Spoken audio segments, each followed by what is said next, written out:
Hello, Chelsea fans, and welcome back to the Pride FT. The FT stands for Football Thoughts. We're back for another post-loss show. Oh, we've done many of these, and we're adding to the collection week after week, this time at the hands of the mighty Nottingham Forest.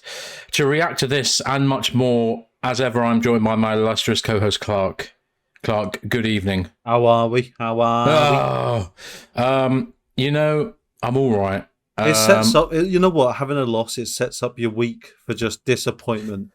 Oh, it really does. It takes all of the enjoyment out of, I can't, and it's the international break. It's the international break as well.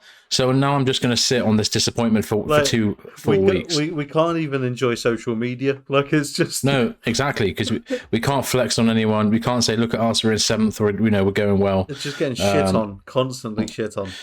Oh, so yeah, anyway, as ever, since we've started this podcast, it's a tough time to be a Chelsea fan. It really is.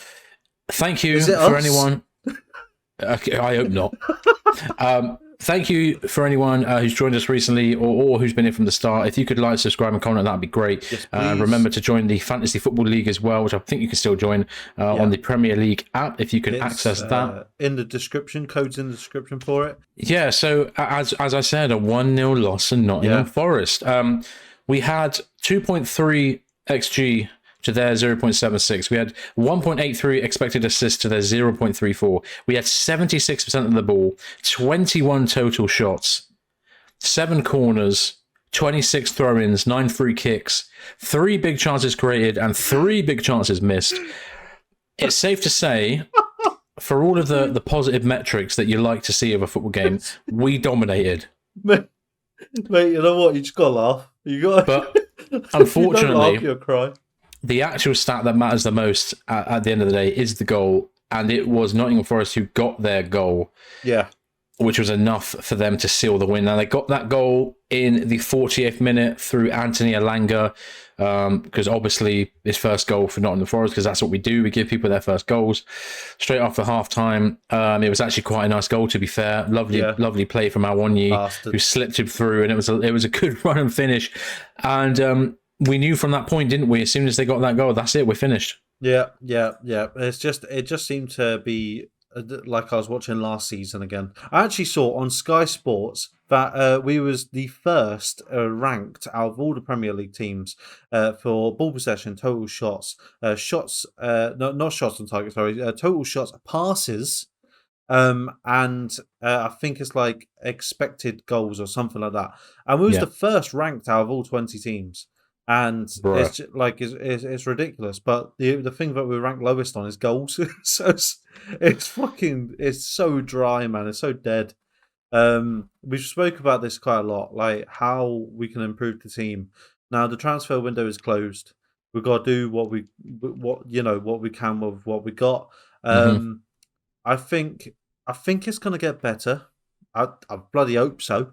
I think it's gonna get better, but it's just like some of them formation changes, some of the substitutes that Poch was doing. I don't know if he's getting like someone's in his ear saying other stuff, but it just doesn't seem like a sane thing to do. Like you're bringing off people that are doing really well and bringing on people to change formation into a shitter formation. Like, it's ridiculous. So, and this whole 3 at the back, we need to get out of this habit of 3 at the back. I think 4 at the back, because we've done it in pre-season. Why aren't we doing that now? It works so well in pre-season. Yeah, I mean, God, there are so many bloody theories as to what this is all about. I mean, Thiago Silva was actually commented, didn't he? He responded to a fan who got a bit mardy at him the other day and said that actually, you'll see we were in a back line of 4, so that would suggest that Colwell is actually the left back, which is strange considering we've got Chilwell right there. And I would agree with some people who say that Chilwell is actually not really that good as a traditional left back, but really dominant, really excels as a left wing back, which is fine. But that means then that Chilwell is our left winger. And again, good player. I mean, I'm pretty sure Sterling, Chilwell, and James are our 3 top scorers in our current squad. Yes. Yeah. So he's actually got more goals than anyone else, so it makes sense in a way. But, I mean, you're playing him out of position. Effectively, yeah, and he gets into good areas well, but he doesn't have that Marcos Alonso clinical finish that we were used to, and often, yeah, it just doesn't seem to quite work. I mean, it obviously doesn't work. We've not really looked that good, so I think it shows that Nkunku was a really big part of what we were doing, and that injury has really kiboshed us, unfortunately, this season. It really has. And just to intersect on that, with the Levi Colwill and the Chilwell. Now, there's heat maps, and Levi Colwill and Chilwell are the same heat map, like near enough identical. Like Chile is sort of mid-range left wing, but he's not pushing forward enough. And then you've got Levi Colwill, who's obviously left wing back, like he's at the back, but he's also where Ben Chilwell is as well. Now, contrary to that, there's no heat map at the bottom right of the field. It's all on the left. So you've got these two on the right, not pushing enough. And you've got all of our midfielders, like 4 midfielders or 3 midfielders, all going the same way. Yeah. So all of their heat maps, even Enzo, is squashed, is all down to the right. So you're pushing up on the right of the pitch, but you've only got a left winger that's not doing his left wing role really that well, or just not getting past to. And then you got a left back acting like a winger. Yeah. So it's like, what's going on? It's unbalanced, isn't it? It's unbalanced. Like it doesn't. Like the team aren't really together nicely, and I guess this was bound to happen with so many new faces and so many new, players for other players to kind of get their head around playing with them. So there's clearly going to be some teething issues at the beginning of the season, but I think the difference between this and maybe like other seasons, the fact is we had an unbelievably bad season last season. Yeah, I ain't got time to be waiting months for us to just be able to beat teams like Nottingham Forest. No. I'm sorry. That needs to be the first step. Yeah. The actual problem we have is beating teams in the top 6 and, well, nowadays top 8, and pushing for trophies and pushing the league. That is something we haven't done in years. We should not be the first step should be beating teams like this. And I actually quite rate Forest. I do as well. They're not bad, and they've done a really good transfer market. What's it called? What am I trying to say? Buying sort of. Well, they went mental on the last day. They were like, we'll have. Had like 6 players in. Great. I mean, people mug us off for our squad. We've got I think we've got 25 senior players in our squad now, or 26. They've got 37,000. Yeah. Yeah, exactly. So they are working with a lot of players. But anyway, I mean, they knew what they came to Stamford Bridge to do. They did their thing, basically. Yeah. You know perfection. What it is they're acting like Chelsea are the old Chelsea. People give us way too much respect right now for what we can actually do. And we're giving people too little respect in the fact of, we're shit. So... It's hard to say, isn't it, man? There's so much positivity. You know what? We've got to just come to terms with it. We're a mid-table club. So all it took was 1 year under American ownership. They've taken away our subsidies, away travel subsidies. Yep. They've taken away our team. Yep. They've taken away our sponsor. They took away the manager's role in actually recruiting players. Because Poch doesn't even know who's coming in. True. He's like, who's that guy? Oh yeah, he'll be all right. Ridiculous. So it's a bit of a mess. But here we go. So where does that position leave us now? Then I'm guessing. I'm pretty sure 12th. So we are. Oh my God, we're back in 12th. We're back in 12th. You're having a laugh, aren't you? We're back in 12th, which is fantastic. We are due to play Bournemouth next on the 17th of September at 2 p.m. I believe it's a Sunday. Yeah, it is, yeah. All right, man. I guess we'll see how we get on. Bournemouth aren't that good. I'm nervous. We can't say that anymore. We can't. No, I know. We just have to hope nobody gets seriously injured in the international break. Oh, saying that, after international break for that Bournemouth, we might have Badia Shield back. Ooh. We might have Brozier back. Ooh. We have someone else coming back. Don't know who it is. So I can't remember. Another person coming back. I like him. Yeah, he's good. Yep. He's good, that guy. Yeah. All right. The one that I do want to see is Nkunku, but I don't think that's going to be until probably January. Yeah, not for months. Yeah. Fuck's sake, killer. Yeah, okay. So we can look forward to that a bit then. Hopefully we see Badiashile back in the line, back in the centre back role. I think we're missing that a lot. I think we're missing just a big dude. Just a powerhouse. I've got my eye on Thiago Silva this season. I'm keeping a close eye on him because I don't know, bro. He might be looking a bit. He might be looking a bit higgy. Let's move then to our first news story. Obviously, this show comes post the transfer window closing, which I believe was Friday night. Yeah. On that last day, you would have seen him on Saturday. We signed Cole Palmer from City. Yep. We paid £40 million up front for him, with apparently £5 million in add-ons to come later on, depending on performance-related stuff, I imagine. What did you think of him? Because he made his debut. He did. I actually think he looked quite good. I thought he was all right. I'm quite intrigued by him, to be honest. I'm excited to see what more he does. I haven't. Okay, so is that a couple of minutes of training and stuff like that? Yeah, little footage and stuff. Bloody good shooter. Bloody good shooter. Well, good, because that's what we need. So, we need good shooters. I like that. I like that. I like it. Picasso. Yeah, he's highly rated, I think, by he's won tournaments for the England youth teams. Yep. I'm intrigued to see how he fits in. It's a lot of money for somebody who's never scored a Premier League goal. He's won the treble, though. He has, exactly. He was in that squad, so hopefully he's bringing that kind of success. And he played as well. Success. You can't even say that like he didn't play.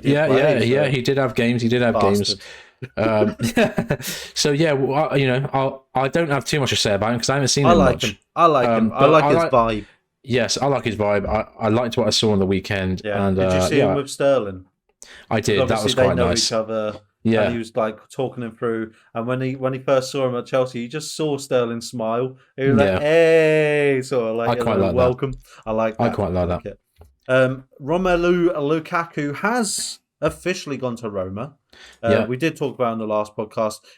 We didn't know, whatever. Yeah, but it wasn't confirmed. Sure. It's done. He got off the jet, holding his chest like he loves him already. Changes so much, is unreal. So absolute rat. And I'm glad to get him off the wage bill at least for this season and have nothing to do with him. And I hope he flops. But he is in Roma with Tammy Abraham. So and by the way, Tammy Abraham has scored 42 goals in the last 86 games or something. So it's not too bad. Thing. Would you like to see Tammy Abraham back at Chelsea? Yes. Yep. I don't think we should have got rid of him, man. No, do you know what? I'm such a twit because at the time I was like, do you know what? That's good money for Tammy. He's not that guy. I was frustrated by aspects of the way he played, but in hindsight, do you know what he is? He's just a goal scorer. He's like a Giroud. He's just a goal scorer. He's like a Giroud. He's consistent. Yeah, in his time for us, he scored 21 goals in 58 games. That's do you know what I mean? You can't really go wrong, can you? And then since he's been at Roma, he's got 25 goals in 75 games. These aren't Erling Haaland numbers, but it's goals, and we don't get any. They're a darn sight better than anyone else who we got on our squad right now. I'm so hoping Brozier does something.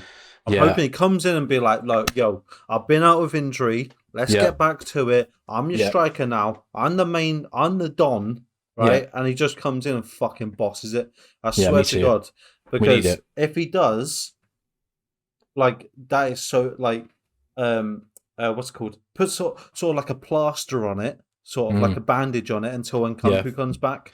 Yeah. Mate, and then imagine if they're not injured. Brozier and Nkunku up top. You love to see it. We might actually score a goal. I know, we might score more than one goal in a game. We might score 2 goals in a game. I know, and not against Luton. We might concede first and then score 2 to win the game. Yeah, you never know. Wow, that would be good. Other deadline day situations. Ian Martin and Conor Gallagher were highly tipped to leave the club through late interest from Spurs and Burnley for both players, and Newcastle as well. Thankfully, they both stayed at the club, which I'm really happy with. That was the right decision for both of them. I think this season Ian Martin will see opportunities to play. Yeah. Especially if Chilwell, he is. Especially if Chilwell continues to not be kind of his normal best. Yeah, sorry. Yeah, sorry, and Conor Gallagher hasn't really put a foot wrong as far as I've seen. What is people's things with Conor Gallagher? You know what? I don't really know why people get on his back so much. Like, people just hate him for no reason. He's an absolute machine. He's consistent. He loves the Blues. He's been there for bloody all of his life, near enough. He is what we thought Mason Mount was going to be. Yeah. That's what I think it is, and I think he should stay. And he's just true blue for me, and I just don't see why would we get rid of someone who's literally playing their heart out, and you can see that every game. He's not just piss balling about; he is literally going for it. He's like, and he's upset when we lose, and you can see the emotion there. Whereas some of them, obviously, you just see them and they're like, I'm still getting paid. But I like Conor Gallagher. He's a good lad. So anyway, Diego Moreira secures a late loan to Lyon. Yeah. Not much to say about his deal, really. We don't know much about the player. We're not bothered about really what he does in Lyon. The only kind of interesting thing about it was that it wasn't on the cards at all. He played in midweek against Wimbledon, looked ass. Yeah. And then, we secure like $2.5 million to send him to Lyon for the season. So I'll take it. Good luck to him, I guess. You know what that we'll see how he gets on. What that $2.5 million can do? Fucking subsidise the coach purchases, you pricks. Anyway, retweet. A lot of our squads has in international football. Obviously, we're on the international break. Yes. As ever. Yeah, as ever, it's always a good sign when your squad has got a lot of internationals in. It shows that you're well represented, and you've normally got the better players from each nation, which is what we're used to. But we've got players playing qualifying matches for, I believe, the World Cup. Yep. Taking place in Europe, Africa, South America, with a European Championships and Africa Cup of Nations on the horizon, and CONMEBOL qualification for the next World Cup getting underway. We've got Enzo Fernandez, obviously, for Argentina, Moises Caicedo. They're actually due to play each other. And they said about swapping shirts as well. So they've already been talking. Good, that's cute. Ian Martin has got his first ever senior Netherlands call up, so hopefully he'll make his debut. Colwill also has been called up for the first time into the senior squad and looks to play. Thing about that. Well, he has been rested, hasn't he, from training for a bit. He had a scan, he had a scan. He's been okay. He is now with the England squad apparently, but he is not training at the moment due to an increased load management. Management. Yeah, so Humphreys is actually Bashir Humphreys. Yeah, not bad. So more church representation. I was just gonna say and also once of this parish, our young left back himself. Yep. I can't remember his fucking name now. Just gone to Newcastle. What's his bloody name? Lewis Hall. There we go, Lewis Hall. Yeah. He's been called up as well. So other players included, we've got Nicholas Jackson for Senegal. We've got Romelu, he doesn't count, but anyway, Belgium. Obviously, Chilwell, Colwill, Gallagher, Bashir Humphreys, Axel Disasi for France. Georgi Petrovic for Serbia, Kepas for Spain, Ukraine Bolt, Mihailo Mudryk for Ukraine. England under-21 championship qualifiers, Madueke and Cole Palmer are set to be in the team. Finland, Lucas Bergstrom. France, Malo Gusto and Leslie Ugochukwu for the under-21s as well as Cesare Casadei for Italy's under-21s. Diego Moreira and Eddie Beach as well. So loads and loads and loads and loads and loads of players involved playing football in the international break. Just to touch on the France one as well. Obviously, there would have been Disasi and what's his name? The one that's injured. Badiashile. No, the other one. Wesley Fofana. Thank you. Yeah. They all should really be there. Yeah. I think because of injuries, obviously, Badiashile hasn't gone because he's just coming back, and obviously Fofana is still injured. Anyway, that's it for the international break. And then we got Legends of Europe game coming up. Coming to Stamford Bridge this Saturday. Just to go through some of the people involved. Petr Cech has just been announced as well. So you got taking the pitch under Roberto Di Matteo. You got John Terry, that'd be great. Gianfranco Zola, Mikel Essien, Claude Makalele. You got I can't even say his name. Cudicini. Thank you, Cudicini. Andre Flo, Leboeuf, Kalou, Maluda, Gudjonsson, Gallas, Ramirez. Fucking hell, man. Ramirez, Mikel, John Obi Mikel. Have they put out the right number? Hilaro, Sinclair, Casiraghi, Harley, Salabona, Granville, Cahill, and Morris, and many more. I mean, many more. There's fucking loads there, but I know that's a who's who. That's a who's who of Chelsea legendary footballers. It really is. Everybody's there. Yeah, it's worth saying that all proceeds from this game, which is being played in the memory of the late, great Gianluca Vialli, will be split between the Chelsea Foundation and the Royal Marsden Cancer Charity, which supports the work of the Royal Marsden NHS Foundation Trust, where the iconic former Chelsea forward and manager was treated for his cancer. Tickets are available now if you can get there. You can view all of the available options on the Chelsea website. Kickoff is going to be at 7:15. The match will consist of two 30-minute halves with an extended half-time, including a musical performance by Suggs from Madness, which I'm sure will be a lot of fun. Good. If you can get there, great. Unfortunately, I'm working, so I wouldn't have been able to get there. But yeah, hopefully it goes well, it'd be good to see some of those faces line up again. I'm so for excited. The mighty Chelsea.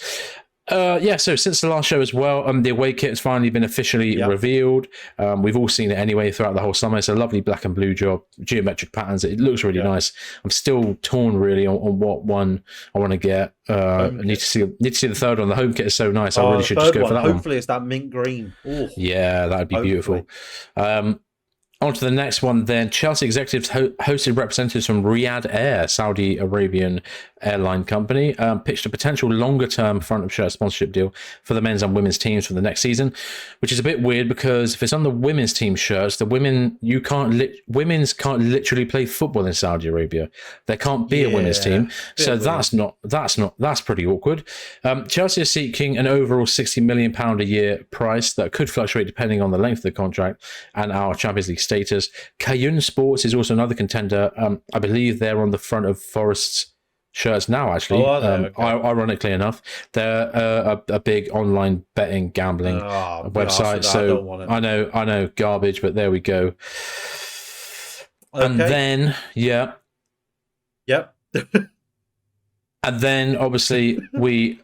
What does this mean? Sorry, in the cases of... In the cases of Pulisic, Ruben Loftus-Cheek, Callum Hudson-Odoi and several others who departed in the summer, Chelsea have insisted on the inclusion of sell-on clauses on all of their contracts and all of the deals going on. So, quite good business, to be fair, because if one of them pops off, if Loftus-Cheek or Hudson-Odoi becomes a 60, 70, 80 million pound player over the course of, next season or two seasons, thank you very much for a little percentage. Yeah, we'll have that. So we love that. Really good business. EAFC has released their squad rating. Well, I don't know if it's official. Is this leaked or is it... I don't know if it's leaked or not.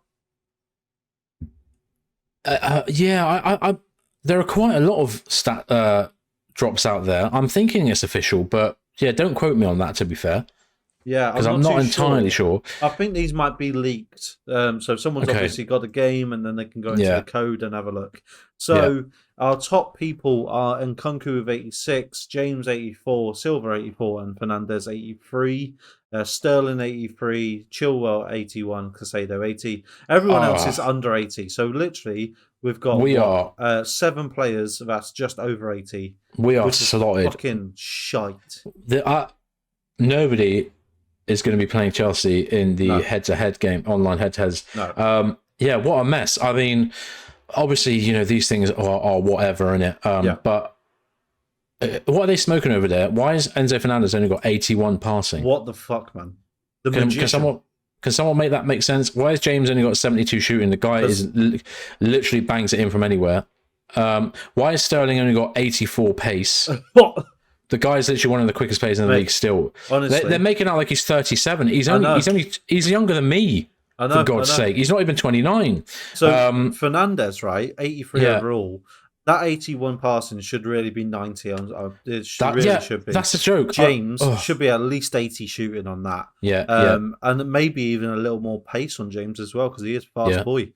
Sterling should be at least 90 pace. Fucking hell. Yeah, definitely. And Mudrik's 91 pace, which probably should be like 93, 94. Definitely. He's literally the fastest bloke in the league. Like, I know. I don't know what they're thinking. But can I just say this as well? Colwill, bro. Where is he? Have you seen where Colwill is? Yeah, 74 silver. Silver? Are you mad? Are you smoking do you know what crack? though? Yes, it's a bit mad. Having said that, I am partial to a silver team on FIFA. So, to have Colwill and Martin as a little duo next to each other at the back might be quite lovely. And Lavia and centre mid as well, and Ugo Chukwu. Yeah, and Palmer. Fucking hell. Oh wait, Chukwuemeka 65 though. What's going on? What's going on, bro? He's like one rating above a bronze. Do you know how disrespectful that is? Palmer, right? He wins the treble and he's only 66. Yeah, it's peak. These are terrible ratings. Ratings can go up throughout the season, so I guess we'll have to keep an eye on it. Hopefully, we up our game and we can get those up. But let's not take them too seriously because it's only a game after all. Okay, that's all of the club news then. We'll move on then to the women's team. And today it has been announced that Chelsea's Sam Kerr, Millie Bright and Guro Ryan are Ballon d'Or nominees, which is richly deserved. All three had fantastic seasons and represented their teams admirably in the Women's World Cup. Obviously, Millie Bright did get to the final of England, but they couldn't secure the dub in the end, which is a big shame. But yeah, good luck to all of those. We're fingers crossed Sam Kerr gets it, although I reckon it will probably be one of the Spanish players. Probably Bon Mati, who absolutely dominated the final in centre mid. But we'll see about that. They have also just come off their first pre-season game against Roma. They won 3-2. Fran Kirby came back into the fold after a lengthy time off through illness/injury. I'm not quite sure what that was. Roma did start the scoring in the 8th minute, but Wrighton responded not long after on the 26th. They then scored about 5 minutes later and then hold the lead for all of 6 minutes. And then Lauren James scored a goal from about 30 yards out. Just as you do. Yeah, she slapped it in. Yeah. The second half is less eventful, however, and it did take until the 93rd minute for youngster Aggie Beaver-Jones to score the winning goal and secure a nice win for pre-season. The women have also just found their way to Portugal for a pre-season camp. Important to say that that's the right type of distance you want to be traveling for a preseason camp, not all the way to America to play 19 different games and have your best player injured because they're playing on shit pitches all over America. The squad who's been taken on this tour, you've got Anne-Katrina Berger, Zachira Musovic, Hannah Hampton, Nikki Everard as goalkeepers, defenders, Millie Bright, Annick Nuven, Jess Carter, Ashley Lawrence, Eve Perisset, Mara Mielder, Neve Charles, Kadisha Buchanan, Keris Brown. Midfielders, Sophie Ingle, Shirka Newston, Melanie Loopholes, Erin Cuthbert, Jessie Fleming, Yelena Kankovic. Attackers, is Mia Fischel an attacker? I thought she was a centre-back. No clue. She's a forward. All right. Mia Fischel, Katarina Macario, Lauren James, Guro Ryan, Fran Kirby, Joanna Ritting, Kanyered, Sam Kerr, Amy Claypole, and Aggie Beaver-Jones make up the full squad going to Portugal. Hopefully they have a lovely time, play some fun games, get some good fitness, and are ready for the new season, which starts quite soon. Just to go back on the Ballon d'Or bit, really, obviously, congratulations.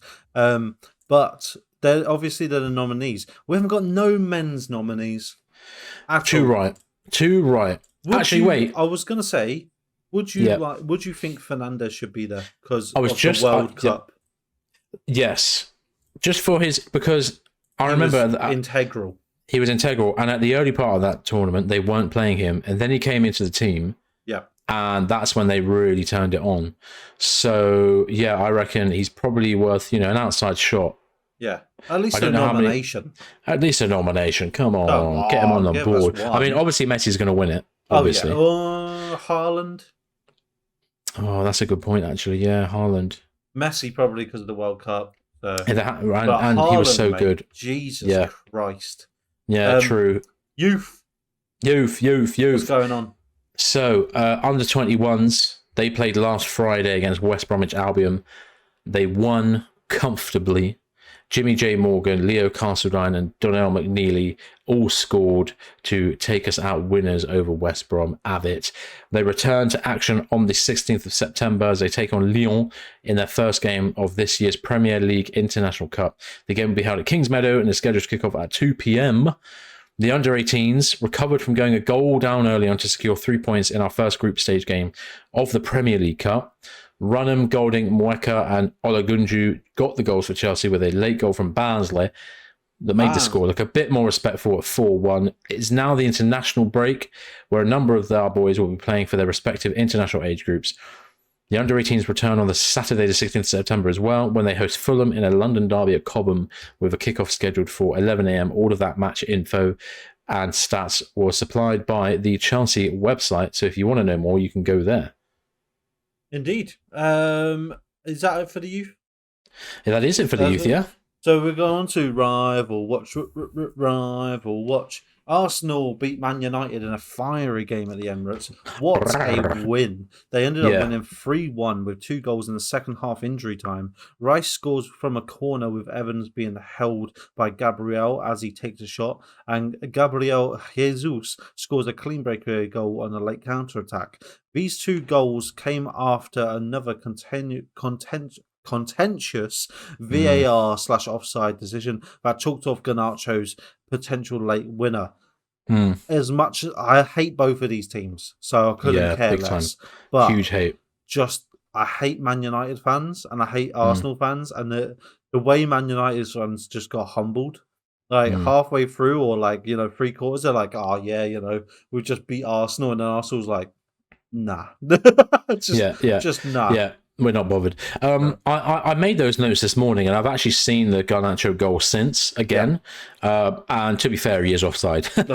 So I mean, in the moment, at the time, it did look really, quite bad. But when you look at the right angle, actually, Gabriel does a really good job to literally leap himself forward so that he doesn't, so that Garnacho didn't go through onside. A good game. I mean, a real good advertisement for the Premier League, basically, and the kinds of tie that you want to see. Man United and Arsenal games are normally pretty fun, and this was no different. As I said, though, in that write-up as well, Evans was being held by Gabriel, unbelievably so, on the corner when Rice scores his goal to put them 2-1 up.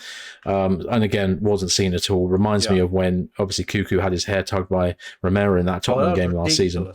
It keeps happening. There's still, bullshit aplenty, but Arsenal are they're looking good, and Man United continue to look shite. So that is good fun. Liverpool, as always. Liverpool walloped a previously impressive looking Aston Villa, which they were looking good. Goals from Sabutalai, can't say his name. That's a tough one. OG? Who's OG? Own goal. Sorry, I should have explained that. I'm like, who's OG? Who's the OG, bruv? Own goal from Matty Cash and Sellers to secure a big win for the Mersey Reds. Aston Villa, what happened? Well, they started quite conservatively, and they didn't go for it. No pressure. They changed their formation, started with a 5 at the back, and looked to soak up pressure. Liverpool scored in 6 minutes. It was a joke. So Aston Villa didn't apply any pressure. They thought we'll take on all the pressure. We'll just absorb very, it. very, very attacking Liverpool squad. Yeah, and Szoboszlai's goal was really nice. That's a goal scoring midfielder if ever you've seen one. He's still only 22. The guy's got such clean ball striking technique. Exciting to see how Szoboszlai handles the rest of the season. Aston Villa really didn't give much at all. It ended 3-0, and Liverpool, it was comfy. I think they'll do well though.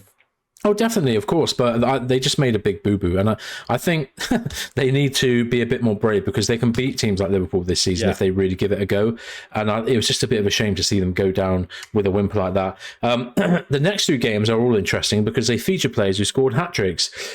So Tottenham bang Burnley 5-2, Son gets a hat-trick. City bang Fulham 5-1. Erling Haaland gets a hat trick.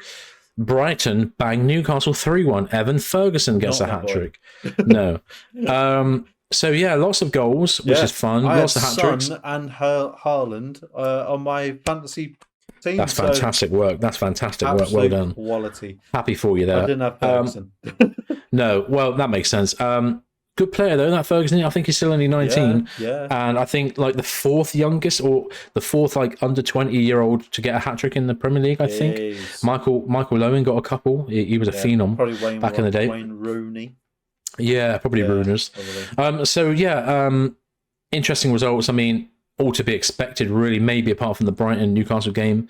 Yeah. Newcastle actually haven't started very well, and I've got a lot of Newcastle players in my fantasy football, which upsets me. So I'm not getting good points from them.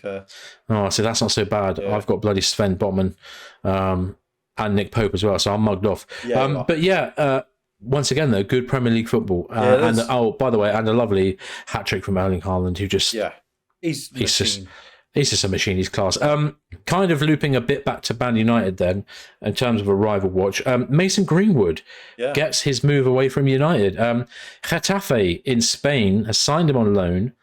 And if you see their bloody Twitter account right now, they are going into PR overdrive, hyping up their signing like crazy. I find it all very cringe, to be honest, especially because they're one of the first clubs in Spain to publicly ask for the recently disgraced Spanish FA head Luis Rubiales to resign after he forcibly kissed Maria Hermoso after the end of the World Cup. After the World Cup final.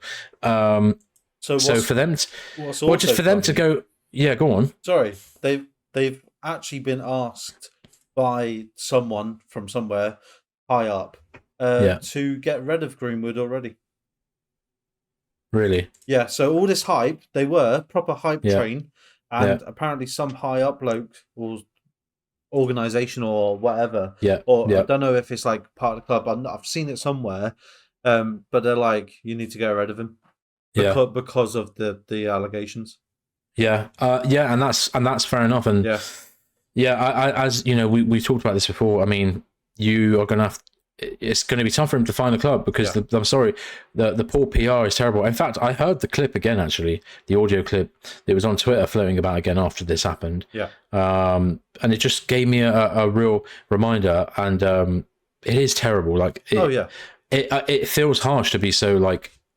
Shut the door on him, but the audio clip is terrible. And it's just mad that it just goes to show really that like when it comes to sports and football, there really actually aren't that many morals. Like, not many players will actually stick, or clubs will stick to what their so-called values and beliefs are when it comes to getting a talented player on the cheap. So a real shame from Getafe. They could have been a cool club, but they started getting we'll cream. See what they do. We'll see if they get rid of them. We'll see how it develops, and hopefully, well, maybe not hopefully, but we'll see.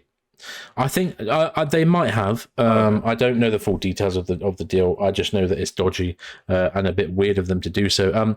And talking of poor morals, Jordan Henderson interview dropped with him yesterday from The Athletic. A ridiculous interview, I might add, where he basically makes a fool of himself trying to justify his move to Saudi Arabia. Yeah, he goes, someone from the LGBTQ plus, representative, it's good to have over there. I'm like, you'll get shot. Like, He's like some. I'll paraphrase because I don't really know. I don't have the full quote with me right here.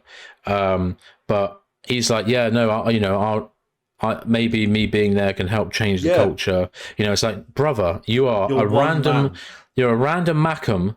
Right, who you know what I mean? You've got Donny with a fucking rainbow armband, like who that he won't be allowed to wear over there. No. Who got a £12 million move to a random Saudi Arabian club because bloody Steven Gerrard's there. Yeah. And you're going to get paid a fucking arm and a leg. Stop pretending that you didn't do it for money and that you care. I think everybody, actually, not just me. I think everybody would have more respect if you just went, I went for the money. Me too. Just be honest. Just say, look, it's generational wealth. This is cash I'll never get again or anywhere else.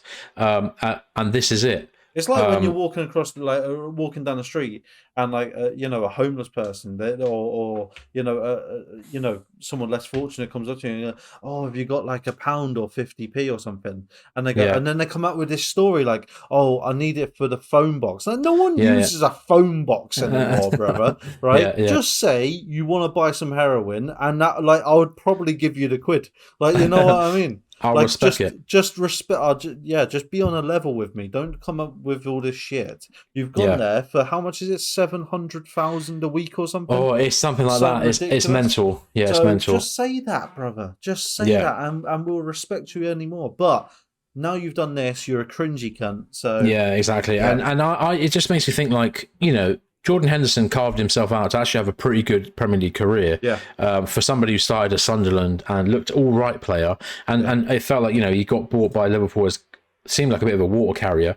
Ended up being a really important part of that very, very strong Liverpool side that dominated English football alongside City for like 4 or 5 years. And I just think what a shite way in it to like kind of kill your legacy. Now you'll always be remembered as that player who just.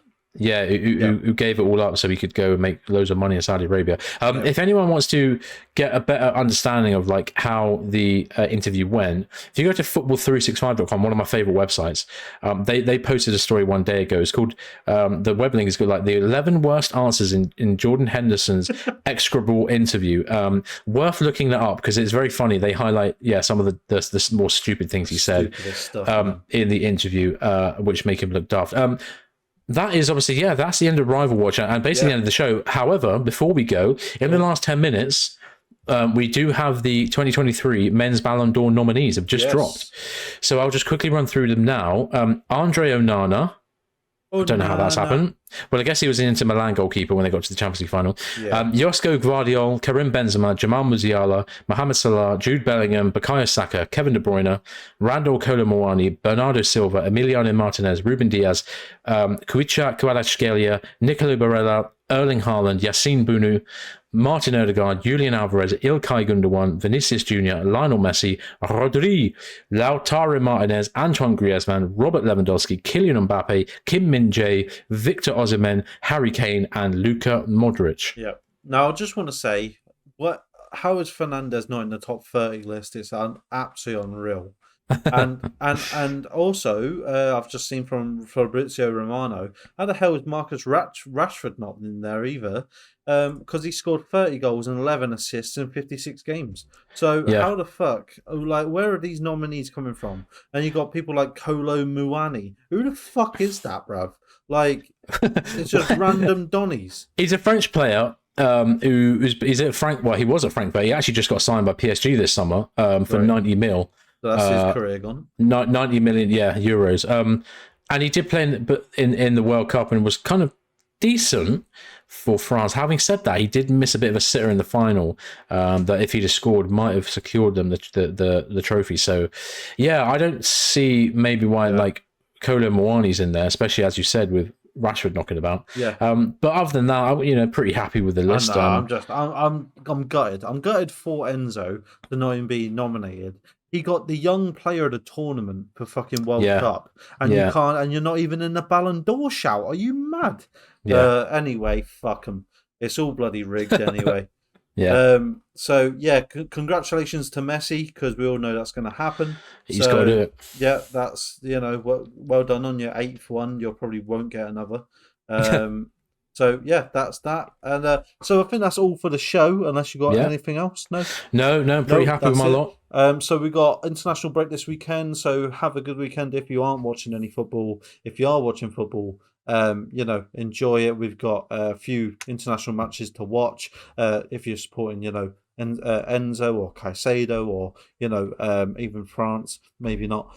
So please like, subscribe, comment, rate us, all that stuff. Please join the Fantasy League. It's in the description below. And as always, up the Chelsea.